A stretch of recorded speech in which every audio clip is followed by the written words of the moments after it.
BSP अध्यक्ष मायावती की press conference. सत्ता विपक्ष आपस में अंदर अंदर मिला है। मायावती।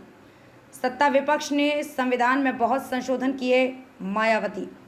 सत्ता विपक्ष के अधिकार लोग जातिवादी की मानसिकता के। मायावती। ये लोग आरक्षण को खत्म करना चाहते हैं। बीजेपी कांग्रेस आरक्षण को खत्म करना चाहती है। दोनों दल संविधान बचाने का नाटक करते हैं।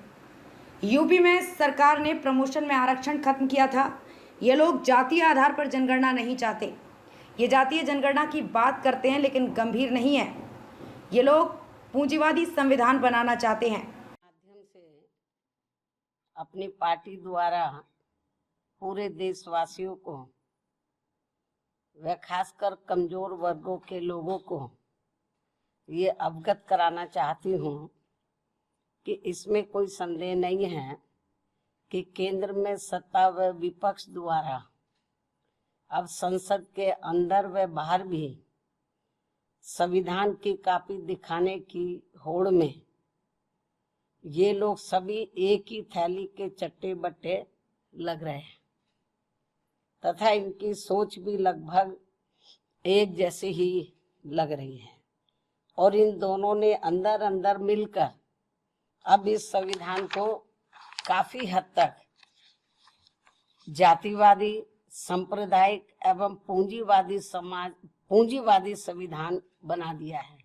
अनेकों संशोधनों के जरिए, अमेंडमेंट के जरिए इसे काफी हद तक जातिवादी, सांप्रदायिक एवं पूंजीवादी संविधान बना दिया है और इन दोनों की अंदरूनी मिलीभगत होने की बात, यानी कि सत्ता और विपक्ष की मैं अंदरूनी मिलीभगत होने की बात इसलिए कह रही हूं क्योंकि इन दोनों की व अन्य पार्टियों की भी, इन दोनों की भी यानी कि कांग्रेस, खासकर कांग्रेस और बीजेपी, इन दोनों की व अन्य और पार्टियों की भी जिन जिन राज्यों में सरकारें चल रही हैं तो वे सभी राज्य सरकारें वहां के लोगों की खासकर गरीबी, बेरोजगारी व महंगाई आदि को दूर करने में बुरी तरह से विफल हो गई है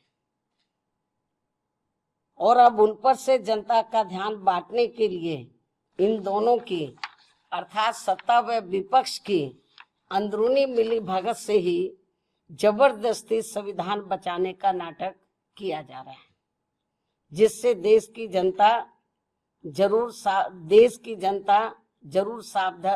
जनता को जरूर सावधान रहना है। और अब ये लोग अपने अपने राजनीतिक स्वार्थ में, यानी कि सत्ता और विपक्ष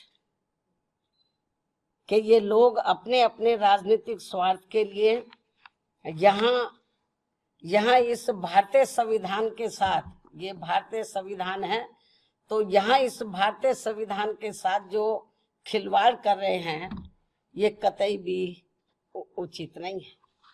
जबकि इन दोनों ने अर्थात सत्ता व विपक्ष ने अब तक अंदर अंदर मिलकर संविधान में इतने ज्यादा संशोधन कर दिए, अमेंडमेंट कर दिए हैं कि अब ये बाबा साहब डॉक्टर भीमराव अंबेडकर की मंशा वाला समतामूलक, धर्मनिरपेक्ष एवं बहुजन हिताय वाला संविधान नहीं रहा है, बल्कि अधिकांश अब ये जातिवादी, सांप्रदायिक एवं पूंजीवादी संविधान ही बनकर रह गया है। साथ ही अब सत्ता व विपक्ष के जातिवादी मानसिकता के लोग अंदर अंदर मिलकर यहाँ SC, ST व OBC वर्गों का खासकर शिक्षा एवं सरकारी नौकरियों आदि में इन्हें बाबा साहब की बदौलत से मिले आरक्षण को खत्म करना चाहते हैं या फिर इसे निष्प्रभावी बना के इन्हें यहाँ ये सभी पार्टियां इसका पूरा लाभ, यहाँ ये सभी पार्टियां इसका पूरा लाभ इन्हें नहीं देना चाहती हैं। इसलिए अब संविधान को बचाने के नाम पर व इसकी आड़ में सत्ता व विपक्ष द्वारा जो जातिवादी, सांप्रदायिक एवं पूंजीवादी राजनीति की जा रही है तो उससे इन वर्गों के लोगों को कतई भी लाभ मिलने वाला नहीं है। और ये बात भी सर्वविदित है कि इस संदर्भ में खासकर कांग्रेस व बीजेपी एंड कंपनी के लोगों ने अंदर अंदर मिलकर यहाँ अति पिछड़ों के आरक्षण को लेकर आई मंडल कमीशन की रिपोर्ट को भी अपनी सरकारों में लागू नहीं होने दिया था। लेकिन श्री बीपी सिंह की बनी केंद्रीय सरकार में इसके लागू होने पर भी तब फिर इन दोनों पार्टियों ने, Congress and BJP and company के लोगों ने, अर्थात इन दोनों पार्टियों ने पूरे देश में इसका पर्दे के पीछे से काफी डटकर विरोध भी कराया था और इसको लेकर पूरे